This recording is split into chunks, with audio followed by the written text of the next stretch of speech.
बहुत बहुत शुक्रिया कैसे साहब for arranging this. It's always a pleasure coming to Karachi. Because in Islamabad, we set all the policies, we set all the, take all the decisions, but this is where the real stakeholders are. This is where the real industry is, this is where the real people are, and most importantly, this is where the automotive students are. And according to Sir, this is where the traffic is. So, when I came back to Pakistan, the first question I was asked, everybody asked me this question: what is crashworthiness?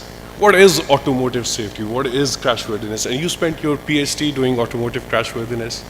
Like, yes. Well, isn't that the driver's fault? It's like, yes, but then the vehicle must be forgiving. And then, so I brought Chacha Ghafoor along. Chacha Ghafoor is the archetype of the Pakistani mindset.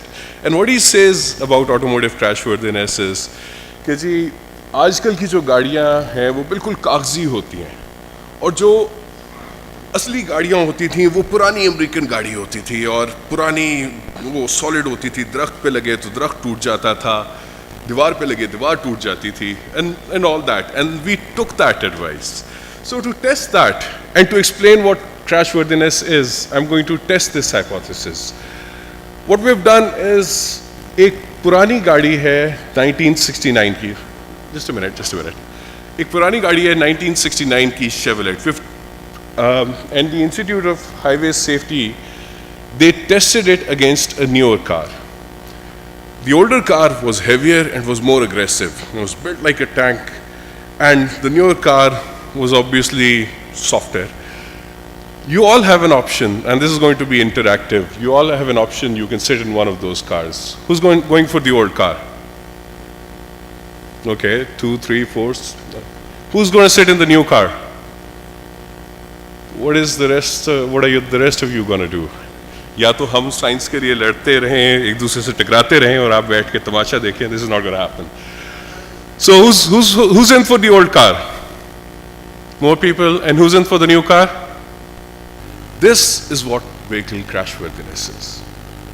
This subject is called vehicle crashworthiness, that accepting that the user will make mistakes and accepting the fact that there will be accidents, and then designing vehicles in such a way that the loss of injury is minimized. आगे चलिए. And it's where in the world there are 8 engineers trying to make cars faster or more stylish or more marketable. There are 2 engineers trying to make cars safer. That's called crashworthiness engineering. And when we talk at a consumer level about crashworthiness, what do we remember? Seat belts? What else? Airbags? Anything else from the students? Brakes, ABS, what else? Traction control, good. In fact, there are about 150 safety devices in your car. Starting from head restraints, the thing called headrest. The thing called headrest, जो आपके back side पे होता है, that's actually a safety device to prevent against whiplash injuries. Then, if you've noticed, the windscreen, that's made of a special kind of glass that turns into very small pieces. That's a safety regulation. And then there's dashboard, there's interior, there's seat belt, there are airbags, there are pretensioners. Then the steering wheel itself is collapsible. And the whole car itself is designed into 3 major phases. The middle part is the crumple zone. The middle part is the safety cage. It's supposed not to collapse. The front part is designed to crumple, and it's designed to absorb all the impact. And so is the rear part. Then there are side impact, there are critical axle parts, brakes, that's called active safety control, VLCs, lights, indicators. And then there are little things that you might have noticed, but you wouldn't have realized they're a safety device. Have you opened the radiator cap of your car? It's a 2-step device. just the radiator. That's a safety device. Then the bonnet, that's a two-step device. The door, it's a two-step failure device. That's a regulated safety device. आगे चलिए. And it's not that these things are there because the automakers just want to do it. They're controlled by a lot of regulations. And on everything, the roof, the interior, the exterior, everything, there is a certain regulation. For example, the ECE regulations are the ones implemented in Europe, and they're the ones which are being brought into Pakistan as part of the WP29 package. FMVSS are regulations in America. And what else do we have? Yes, FMVSS. Please, go ahead. And safety, crashworthiness, for whom? It's not just for the user, it's for the pedestrian also. And it's for the pedestrian, it's for the user in the subject vehicle and the object vehicle, both. And then safety before the accident, safety during the accident, and safety after the accident. Before the accident, active safety devices. Windshield wipers, that's a safety device. Defoggers, I mean, a lot of local manufacturers have actually taken defoggers out of their vehicles, but the thing to realize is it's a safety device. Then during the accident, seat belts, what else? Airbags, crumple zones, and then after the accident, post-crash safety, fire safety, door design. And crashworthiness research has gone into nitty-gritty detail of each one of these things. For example, this is the crumple zone, and it was devised in 1951 by Bela Bernay. The car you saw did not have a crumple zone. It crumpled at the wrong place. It's supposed to crumple right in the middle. Sorry, not supposed to crumple right in the middle. And this is, for example, the Ferrari F438 F438 chassis, and this is my PhD work. And if you could see, if you take a closer look, you'll find little crumple waves that are preset into the design, and they're designed as, they're designed to cause, cause an easier crumpling and easier dissipation of force. So this is the amount of detail. I mean, that's just one thing, and this is the amount of detail people are going into and doing this research into safety. And the results are very clear. This is Suzuki Swift NCAP crash test. I'm sure you've seen this on TV. This is a 5-star rating car. It crumples at the right place. Nothing happens to the user. The seatbelt works, the restraint system works. The dashboard is of a certain contour. The steering wheel is a collapsible steering wheel. It's designed to collapse and absorb impact. The steering wheel itself is weaker than your rib cage. It's designed to brake before the rib cage does. And it does all that. Can we have the next video? This, for example, is a terrible, terrible car.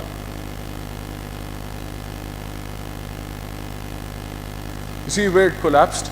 Collapsed at the wrong place. And there was no survival space left for the occupant.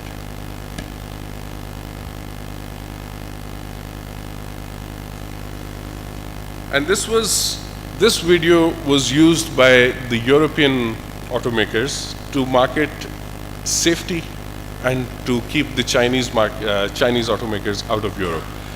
Safety has been associated with marketability, and a lot of companies, for example, Volvo and Mercedes, have used crashworthiness as one of their key marketing strategies. लेकिन चलें पाकिस्तान आ जाते हैं, वापस चाहिए। और हम बहुत सारी सेफ्टी की बातें करते हैं, बड़े बड़े क्रैश टेस्ट देखते हैं, और फिर हम पाकिस्तान आते हैं तो हमें ये नजर आती है सड़कों पे, और हम सोचते हैं क्या करें, क्या किया जा सकता है, और कुछ देर बाद हम ये कहते हैं कुछ नहीं किया जा सकता। लेकिन या तो एक तरीका है कि इंडियंस की तरह एक लॉ बना लें, जी एक्सीडेंट्स इलीगल, बस life is good. But unless that can be done, क्या वाकई कुछ नहीं किया जा सकता? क्या वाकई कोई चीज इंप्रूव नहीं की जा सकती? यस, वी कैन स्टार्ट कि regulations, vehicle safety regulations can start from the brakes. जितने व्हील्स हैं उतनी ब्रेक्स हो. उसके बाद indicators, lighting, all 360 degree, you go around the vehicle and you can see the indicators. Then the tilt test, 28 degrees, tilt the vehicle, it shouldn't overturn. Things like these, and this is where we could start. और जो legal situation है पाकिस्तान में of vehicle crash worthiness, 1966 में there was a certain person called Ralph Nader जिन्होंने US में laws बनाए थे. 1969 में those laws came into Pakistan as MVR 1969, Motor Vehicle Rules of 1969. And abhi bhi, it's been 70 years, what we're doing is we're following MVR 1969 and MVO 19, Motor Vehicle Ordinance 1965. And if you go to get your vehicle fitness certificate, he gives you a vehicle fitness based on MVR 1969. It's been 70 years, these laws have not been changed. Automotive policies in the whole world have been going, at a rapid pace. We're still back in 1969. In the year 2000, we had another ordinance which was called the National Highway Safety Ordinance, जिसके तहत motorway police बनी थी और दीगर इदारे बने थे. NHSO has been in place since 17 years now, and no laws have been it does have a it does have a provision to make rules, लेकिन no laws have been made as yet under NHSO. और उसके अलावा there are other organizations, for example, the Engineering Development Board, which are trying to implement WP29, lekin does not have a legal framework. There's PSQCA, they'll talk about what they do, and then there is Motor Vehicle Fitness Examiner's Office, which works under Motor Vehicle Rules of 1969. So, where do we start? And when I joined the NHA, National Highway Authority, as a consultant, we were faced with this enormous tasks. What do we do, and how do we make progress in this country? And it's an elephant in the room. It's a huge problem. And wherever we look, there's a problem in licensing, there's a problem in user behavior, there's a problem in everything. Where do we start? So what we started is, we realized that we didn't have any classifications. We didn't have any classifications, any nomenclature. We didn't even know what was on the road. NHA, for example, has this classification which is to do with the axle load limits. I think Federal Taxation Board has another classification which is based on engine size. And what was happening with this, there was nothing across the board, and what was happening with this were things like these on the road. This is 100 feet long, and since there's no regulation controlling it, we have something like this. And with the CPEC coming, what our future looks like. I mean, we talk of bright things of the CPEC, and we think of large trucks coming in, and this coming in, that coming in, lots of development. But what else is also coming are things like these. I found this on Alibaba being sold for Pakistan. That's an oil tanker on 3 wheels. Imagine if this comes on the road in Pakistan. And imagine what it's going to bring, the kind of havoc we're expecting. So what we needed was classifications. So the first step, okay, and one more thing, things we did not like. There are things on Pakistani roads we do not like, and we'd rather have them off-road, but we can't have them. But we had to separate them from the things we did not like to the things we really, really hated. That was our starting point. So what we did as a first step was to classify everything. This is the National Highway Authority Pakistan Vehicle Classification Code. And we've made a technical definition of each type of vehicle, and we've classified them into different categories. आगे चलिए, ठीक है. This is what the classification is.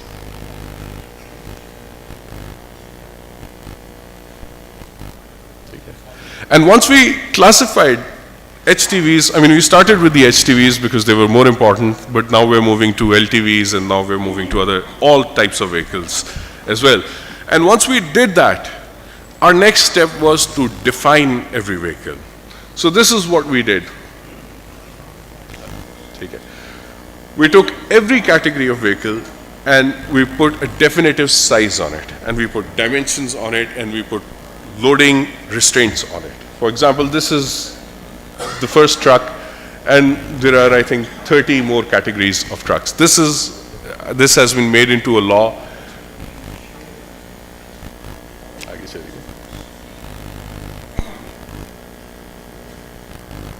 And I'm very happy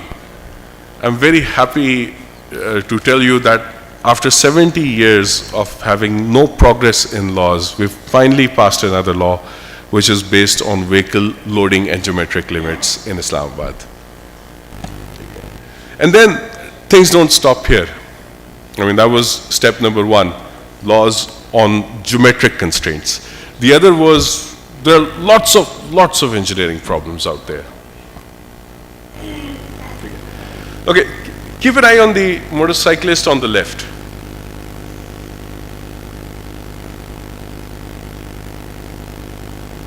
Can you see that video again?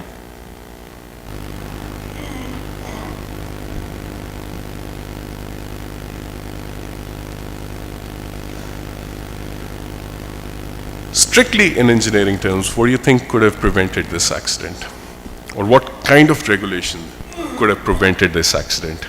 Yes, there is a lack of lane discipline, there is a lack of driver awareness, and there is a lack of traffic rules, for example. इस पे truck पे ऊपर left turn पे click कीजिएगा, ठीक है, और फिर साइक्लिस्ट पे क्लिक कीजिए. But the bigger problem is a lack of engineering. You see, what happened is the cyclist on the left was in the blind spot, and the driver overlooking his shoulder couldn't see the vehicle, and and he couldn't hear it. And the moment the driver turned, the cyclist came underneath. And the solution is very simple. We have to have a regulation on mirrors. Broad forward mirrors can solve this problem very, very easily. So this is what we are trying to do. And then another problem, conspicuity. Watch this accident.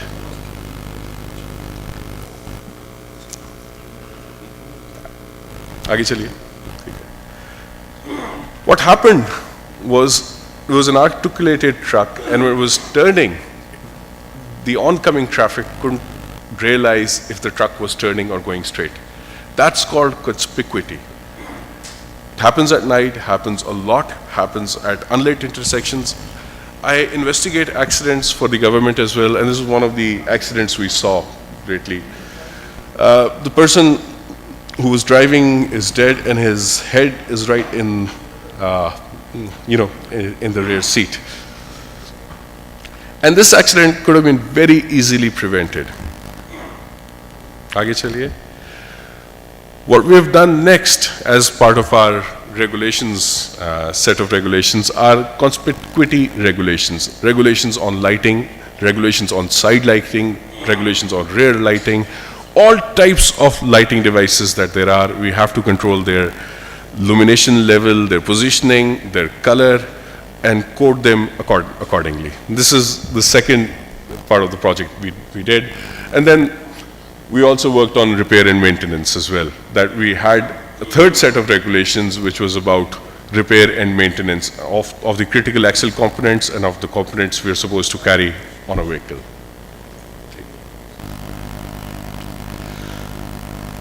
Can we play this video?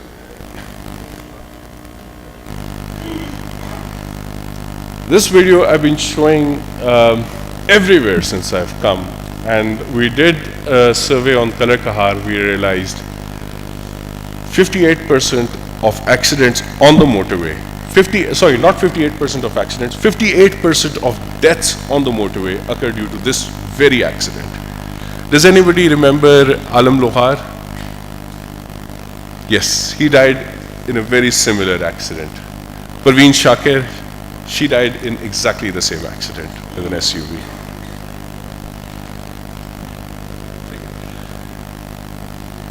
And the sad part is, the real sad part is, it's a very, very easy solution.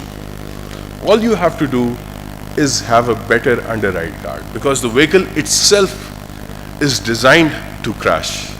I mean, there is a crumple zone right in front, it just doesn't work in this case. Seat belts don't work, airbags doesn't work, because there's no survival space left. And the solution is rather very, very simple. Just a stronger underride guard, 2 cents. That's all it'll take to save a life. Okay. And that's where I appeal to the students. I mean, you have to start working on crashworthiness research. आगे चलिए.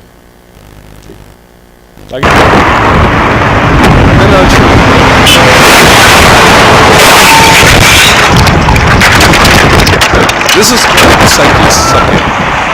Every accident has a classification, every accident has a name, and every accident has a solution in engineering.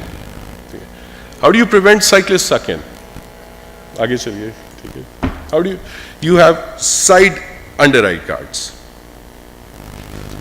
You have side underride guards, you have side underride guards, you have rear underride guards, and that's all you need to prevent a lot of accidents. The solution lies in engineering. This is the third part of our project, what we did for NHA, and we designed and specified a sort of underride guards which we used for which we can use for automotive applications. So, brings me to the consequence. WHO estimates that 35,000 people die. You know, some say it's 25, some say it's 30. But I just want you to put that into perspective. 3,000 people die in terrorism in Pakistan. About 3,500 died in 9/11, and there was a huge policy shift. 144 people died in APS Peshawar. And if you remember that day, we were all stunned and we were looking at this, what happened? But 144 people die every day in Pakistan on road traffic accidents. Our real enemy is not terrorism, it's not poverty, it's traffic accidents. And it's only when young people come together, all heads come together, and we solve this issue collectively that this issue would be solved. Otherwise, we'll still be losing, more and more people every year. So thank you very, very much. It was thank you for an honor. Like I've always said, this is where the traffic is, and it's an honor presenting in Karachi. Thank you very much.